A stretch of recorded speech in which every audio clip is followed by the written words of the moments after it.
I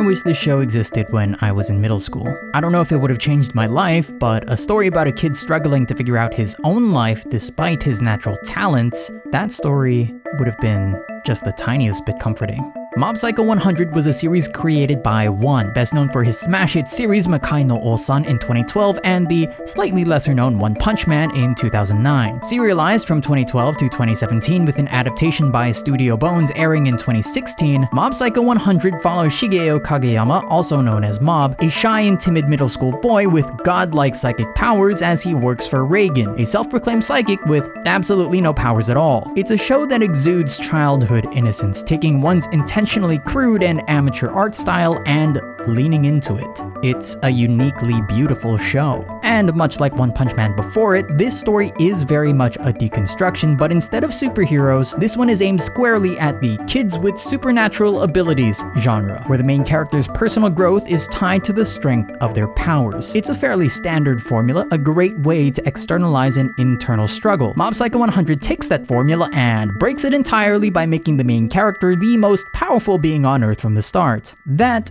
in itself, is a lot of fun. The story breaks a lot of conventions and is filled with subversions. I think my favorite one is with the Body Improvement Club. I mean, obviously, one doesn't do the lazy thing and subvert the jock archetype by filling the club with scrawny dudes or playing up their vulnerabilities to make them seem weak, a subversion that I find a bit distasteful because it tends to feed into some of the worst stereotypes. Instead, one dials up their desire for self-improvement to 11 and turns them into the most wholesome group of muscleheads that deserve nothing but love. As I often say though, I think deconstructions work best when you have something interesting to say about the pieces of the thing you break. And in the case of Mob Psycho, the thing one wants to say is pretty obvious. In stories like this, a character's growth is tied to their abilities. The closer they get to self-actualization, the stronger their abilities become. But I've always found that there are some weird implications that can come from telling a story like this because sometimes it can be very easy to read into the opposite. Instead of self-actualization being the reason for a character's strength, the strength becomes the reason for a character's self-actualization. When the story is focused heavily on some inherent ability, the message you can take away from that isn't the best. If only I was gifted or talented in some special way, then all my problems could be solved. I don't think that message is intentional, and that isn't to say that stories with this structure are automatically bad for that reason. This formula is prevalent because for the most part, it works, but it's very clear that this was the thing one wanted to comment on. Mob starts off with the power of a god, but just because he's gifted, that doesn't mean he doesn't have problems. Mob's powers and abilities are just one part of him, and that doesn't make him special or immune from the struggles that everyone faces because, and I wish I realized this back in middle school, there are times when natural talent don't mean a damn thing. More often than not, there will be people out there that are more talented, and there might be times when your natural abilities don't help with getting what you want. And to me, that's what makes this such an effective deconstruction. It doesn't just pick apart a genre to point out how absurd it is, it also puts it back together to create a coming-of-age story from a different perspective, one that's more focused on personal growth. Don't get me wrong though, the show is still,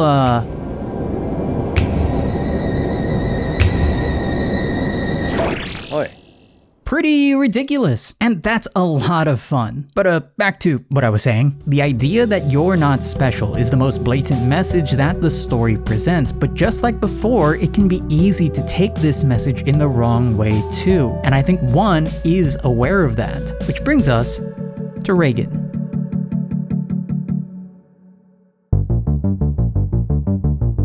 In the story of Mob Psycho 100, I see Reagan as the perfect complement to Mob, a man with no latent psychic powers but is so savvy and sociable that he can seemingly bend people to his will through sheer charisma alone. You could argue that Ritsu is Mob's complement as someone who's successful without powers, at least in the beginning, but I think there's an important distinction between them. Here's something I find really interesting about the way Reagan is characterized. He's someone who would arguably gain the most if he became an Esper. Ritsu eventually gained psychic abilities abilities like he always wanted, but finds out pretty quickly that it doesn't really fulfill him in any way. Reagan, on the other hand, would stand to benefit if he suddenly got powers. His job would be a lot easier, he wouldn't need to rely on Mob so much, and he could make more money that way. But at no point in the show is he ever jealous of Mob's or anyone else's psychic abilities. And while you could say that there's no reason Reagan would be because he's lazy and knows he can call Mob at any time, there are a lot of points in the story that imply that this isn't how he feels. When Reagan gained powers briefly through Mob, he's quick to point out that those were Mob's powers, doesn't even humor the idea that he might have awakened powers because of it, and in general, doesn't really dwell on the experience at all. When Mob stops showing up to work, Reagan makes a point of taking on jobs he thinks he's capable of and doesn't even try or wish that he could do more. He's completely indifferent to the idea of actually becoming a psychic, even though he knows how useful having powers would be for him. That's a really interesting mindset to give a character like Reagan, a quiet acceptance that this is just how he is. That's sort of why I think Reagan serves as a better complement to Mob. They have opposing characteristics, one has powers, the other doesn't, one is not socially adept, the other has God-given charisma, but fundamentally, they both believe the same things. They don't think they're special. And it's through Reagan that I think one adds a bit more nuance to the message of the story, because Reagan's arc seems to imply that this way of thinking isn't always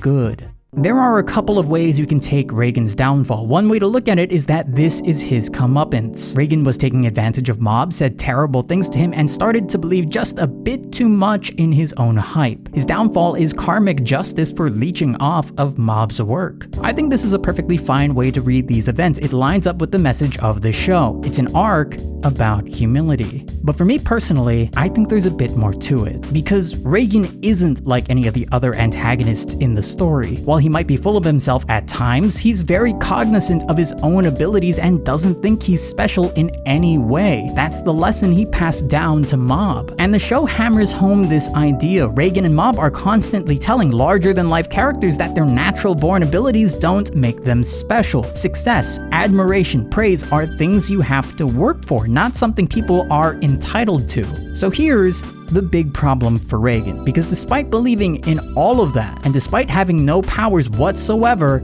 he somehow managed to find success as a psychic anyways. And I think that disconnect between what Reagan knows he's capable of and what he's achieved eats away at him. It's a feeling I think he could push off with Mob around, but the moment Mob walked away, it was something Reagan couldn't ignore. When he tries to reform himself as the brand new Reagan, I don't see that as a rejection of Mob. It isn't really. If it was, he would try to do the exact same things without Mob's help just to prove that he could. But he doesn't try to do what Mob could. He doesn't take on jobs he would if Mob was around. Reagan knows exactly what he's capable of and doubles down on those things. And in some ways, that's admirable. Pushing yourself to your limits to see what you can do is generally seen as a good thing, but this is not that. What I see in Reagan is a personification of imposter syndrome, or a specific version of it. The idea that your success is not due to anything you've done, but the result of luck. And at any moment, your life can come crashing down once people realize how much of a fraud you are. And that's what Reagan is, a fraud, a con man, a fake psychic who has to lie his way around to make a living. He's the feeling of imposter syndrome made literal. Reagan never intended for this to happen. He was about to walk away from this whole thing until, through sheer luck, Mob showed up. And because Reagan believes so strongly that you have to earn success, there's no room for luck. People made Reagan out to be special. They gave him admiration and praise. The only way to reconcile that with what he believes is to prove that his own efforts, the things he can accomplish on his own, are worthy of those things. Mob walking away was a product of Reagan's actions. He was a jerk. But everything after that was the result of his own insecurities. But nothing can really change the fact that Reagan is a successful fake psychic. No matter what he does, no matter how big he makes it, that will always be true. And in trying more and more to feed into a figure of everyone else's making, he eventually reaches a point where his abilities aren't enough. And when the floor finally falls out from under him and Reagan is exposed, that feeling of being an imposter is just something he has to accept. I don't think that feeling ever goes away. That's the thing he comes to terms with in the press conference, along with atoning for the way he treated Mob, accepting that nothing he can do can turn him into the person everyone thinks he is. But that isn't the important part. Reagan always knew that he wasn't special, so I think deep down he always knew that nothing he could do could justify how people saw him. And while coming to terms with that might be good, it doesn't really help. And so Reagan's question to Mob at the end of this whole thing is a little heartbreaking. It isn't really a question, because what Reagan wants most in that moment is to be judged by the person he thinks he deceived most, for pretending to be someone special when he knew he wasn't. Reagan asks Mob if he knows he's an imposter, and Mob's response is that it doesn't matter.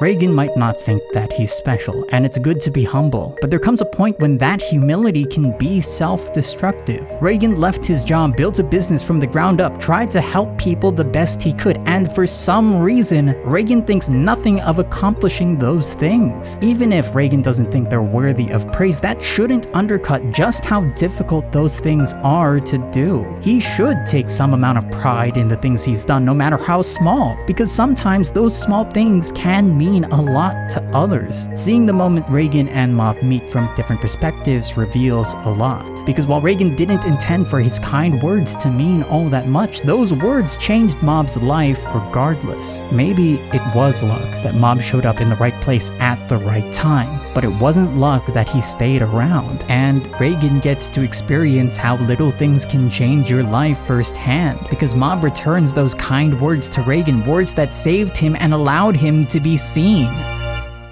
Mob tells Reagan that even if he might not be what everyone thinks he is, even if he feels like an imposter, he's still a good guy, trying his best.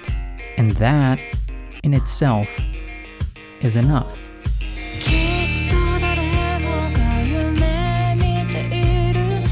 As always, thank you so much for watching. This one was not as long as the last one, but it was still a lot of fun to make. If you want to see any of the extra stuff from this video, and I'm pretty happy with how everything turned out, check out my Twitter. I'm @It'sKyleRopes.